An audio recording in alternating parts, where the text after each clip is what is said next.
Hi viewers and subscriber அனைவருக்கும் வணக்கம். என்னோடய வியூவர்ஸ் அண்ட் சப்ஸ்கிரைபர் எல்லாருக்கும் ரொம்ப ரொம்ப நன்றி. என்னோடய சேனலை புதுசாக பார்க்குறவங்களா இருந்தீங்கன்னா மறக்காமல் ஒரு சப்ஸ்கிரைபும் லைக்கும் போட்டுட்டு வாங்க. நம்ம இப்போது வீடியோக்குள்ளே போகலாம். நம்ம இன்றைக்கி ஒரு அருமையான கீரை போண்டா எப்படி செய்கிறதுன்னு பார்க்கலாம். நம்ம இந்த கீரை போண்டாவை செய்கிறதுக்கு இட்லி மாவு தான் எடுத்துக்க போகிறோம். அதுக்கு தேவையான இட்லி மாவை நம்ம நல்லா மிக்ஸ் பண்ணிவிட்டு எடுத்து வச்சுக்கலாம். ரொம்ப சூப்பரான அருமையான டேஸ்ட்டான இந்த போண்டாவை உங்கள்கிட்ட இட்லி மாவு இருந்தால் நீங்கள் உடனேவே செஞ்சு பார்க்கலாம். உங்கள்கிட்ட இட்லி மாவு அரைக்கும் போதோ இல்லை இட்லி மாவு இருந்தாவோ ஈவினிங் ஸ்நாக்ஸுக்கு வேறு எதுவுமே செய்ய தேவையில்லை. இட்லி மாவை வச்சே அருமையான போண்டா பக்கோடா அந்தமாரி சூப்பரான ஸ்நாக்ஸ் நம்ம ரெடி பண்ணிடலாம். இப்போது நான் கொஞ்சம் ரவை சேர்த்துக்கிறேன். அதுக்கப்புறம் பொடி பொடியாக நறுக்கின பச்சை மிளகா சேர்த்துக்கிறேன். அதுக்கப்புறம் நல்லா பொடி பொடியாக நறுக்கின கருவேப்பிலை சேர்த்துக்கிறேன். அதுக்கப்புறம் நல்லா பொடி பொடியாக நறுக்கின வெங்காயம் சேர்த்துக்கோங்க. சூப்பராக அருமையாக இருக்கும். அதுக்கப்புறம் பொடி பொடியாக நறுக்கின கொத்தமல்லி இல்லை வேறு ஏதாவது தண்டுக்கீரை அரைக்கீரை எந்த கீரையாக இருந்தாலும் பொடி பொடியாக நறுக்கி ஒரு கப்பு நல்லா சேர்த்துக்கோங்க. அருமையாக இருக்கும். கீரையை வச்சு இந்த போண்டாவோ பக்கோடாவோ செய்யும்போது ரொம்ப ரொம்ப நல்லாயிருக்கும். இப்போ கொஞ்சமாக சோம்பு சேர்த்துக்கலாம். சோம்பு கண்டிப்பாக சேருங்க, அப்போ தான் நல்லாயிருக்கும். அதை பக்கோடா சாப்பிடும்போது இது கடித்து சாப்பிடும்போது ரொம்ப அருமையாக இருக்கும். அதுக்கப்புறம் பெருங்காயத்தூள் கொஞ்சம், அப்புறம் கொஞ்சமாக உப்பு போட்டுக்கோங்க. ஏற்கனவே இட்லி மாவுங்கிறதுனால நம்ம உப்பு போட்டு கலக்கி வச்சுருவோம், அதனால் கொஞ்சமாக உப்பு போட்டுக்கோங்க. இதை நல்லா மிக்ஸ் பண்ணி விட்டுக்கோங்க. ரவை கொஞ்சமாக ஊறணும், அதனால் முன்னாடியே ரவையை கொட்டி நல்லா மிக்ஸ் பண்ணி வச்சுக்கோங்க.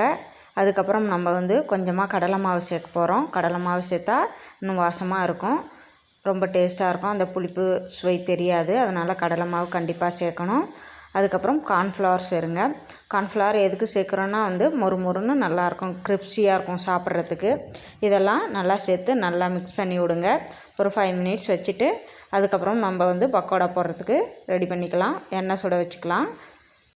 இது போண்டாங்கிறதுனால நீங்கள் ஸ்பூனால் கூட ஒரு பெரிய சைஸ் ஸ்பூன் வச்சுட்டு கொஞ்சம் கொஞ்சமாக எடுத்து எண்ணெய்க்குள்ளே சேர்த்துக்கலாம். இல்லைன்னா கையால் இதேமாரி சின்ன சின்னதாக ஒட்டி கூட போட்டுக்கோங்க. உங்களுக்கு எப்படி வசதியோ அதேமாரி போட்டுக்கோங்க. மீடியம் ஹீட்டில் வச்சுக்கோங்க. கரெக்டாக அப்போ தான் உள்ளுக்குள்ளெலாம் நல்லா வேகும். இதேமாரியே மாவை ஒரே அளவாக எடுத்து கொஞ்சம் கொஞ்சமாக சேர்த்துக்கோங்க. ஒரே அளவாக போடும்போது ஒரே சைஸாக இருக்கும். நீங்கள் கையால் உருட்டி போடும்போது வழவழன்னு போண்டா மாரியே கிடைக்கும். ஸ்பூனால் போட்டிங்கன்னா கொஞ்சம் ஷேப்பு நம்மளுக்கு கரெக்டாக கிடைக்காது.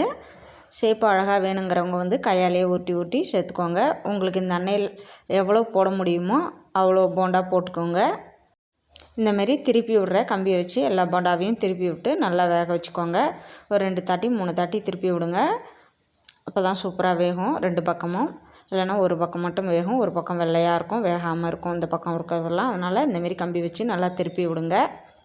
இதில் என்கிட்ட கொத்தமல்லி இருந்ததுனால கொத்தமல்லி மட்டும்தான் சேர்த்துருக்கேன். நீங்கள் தண்டுக்கீரை அரைக்கீரை கேரட்டு அதேமாரி உருளைக்கிழங்கு இதெல்லாம் பொடி பொடியாக செத்தி காய் சேர்த்துற இதில் வச்சு செத்தி நீங்கள் பொடி பொடியாக இதில் போட்டுக்கலாம். எந்தெந்த வெஜிடபிள் சாப்பிட்றதுக்கு பிடிக்குமோ அந்தந்த வெஜிடபிள்லாம் காய் சேர்த்துறத வச்சு சேர்த்து போட்டு செஞ்சு பாருங்கள். அருமையாக இருக்கும், இன்னும் டேஸ்ட்டாகவும் இருக்கும். நம்மளுக்கு இப்போ போண்டா ரெடி ஆகிடுச்சி. பார்க்கவே ரொம்ப சூப்பராக இருக்குது, டேஸ்டியாகவும் கூட இருக்கும்.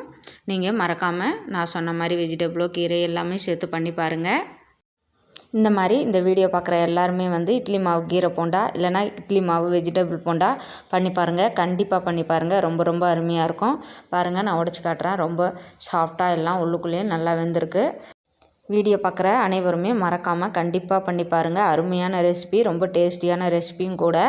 மறக்காமல் என்னோடய வீடியோவுக்கு ஒரு சப்ஸ்கிரைப் லைக் பண்ணிவிட்டு உங்கள் ஃப்ரெண்ட்ஸ்க்கெல்லாம் ஷேர் பண்ணுங்கள். பாய்.